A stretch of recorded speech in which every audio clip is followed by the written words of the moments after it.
Welcome to part number 5 of the Mega Man 03 Hard S-Rank Challenge.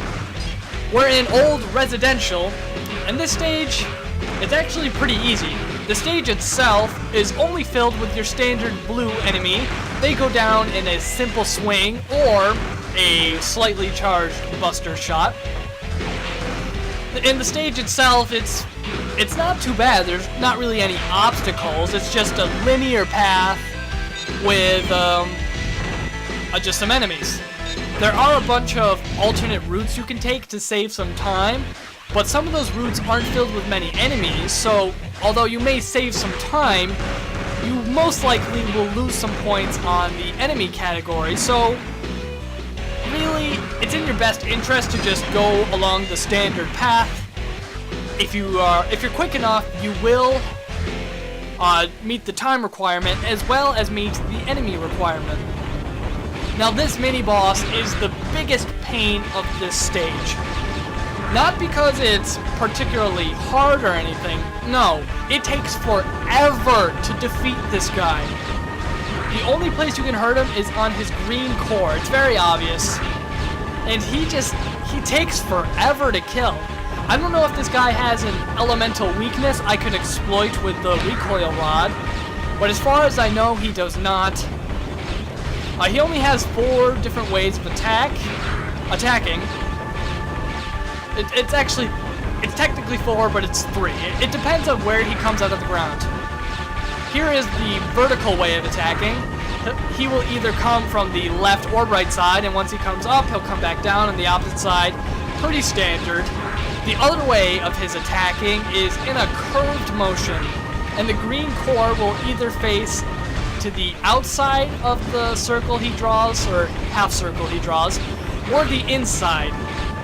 And all the pellets will be shot on the opposite side.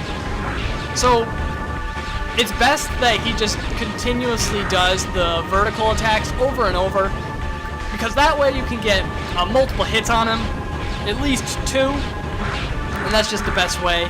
If he does the half circle attack, you can only get 1 hit on him, and you need to kill this guy very quickly, because the time requirement for this stage, it's pretty strict. You have to be...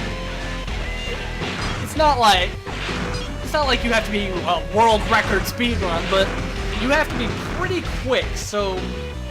I think I only beat it by 10 seconds, maybe less, somewhere around there. I know on quite a few attempts, I actually beat the entire stage without taking any damage, but I lost like 1 or 2 points on time. No, if it was a 99, I would have taken it. I lost 2 points on time, 2 or 3, and that caused me to restart, which was rather unfortunate. Watch out for those pillar enemies back there. They will catch you off guard if you're not prepared for them. Kill them if you need to destroy a few extra enemies. If not, don't worry about it. Just ignore them and continue along your path. Here's our boss for the stage. It is Mantisk or something like that. And he has a lot of attacks, and a lot of them can damage you easily. His main attack is calling upon a giant rock and then splitting it with his claws or whatever. And that is really easy to avoid. Just climb up the wall. Other times he'll shoot his hand at you. Just climb up the wall again and you should be okay. Other times he'll throw his hands in a spinning motion, and those are the trickiest attack. They come incredibly fast and they have such a wide arc of attack that it is difficult to avoid them. With this fight, try to keep your distance. You want to still try to hit him with your Z-Saber when you can, but try to keep your distance. Only attack when you know it's safe, because you don't want to take any hits to this guy, because you most likely took a hit during the stage just out of accident or whatever. And if you follow those rules, you will get a 100. Oh, I do get a 100. Okay. I'll see you in part number 6, which is the missile factory.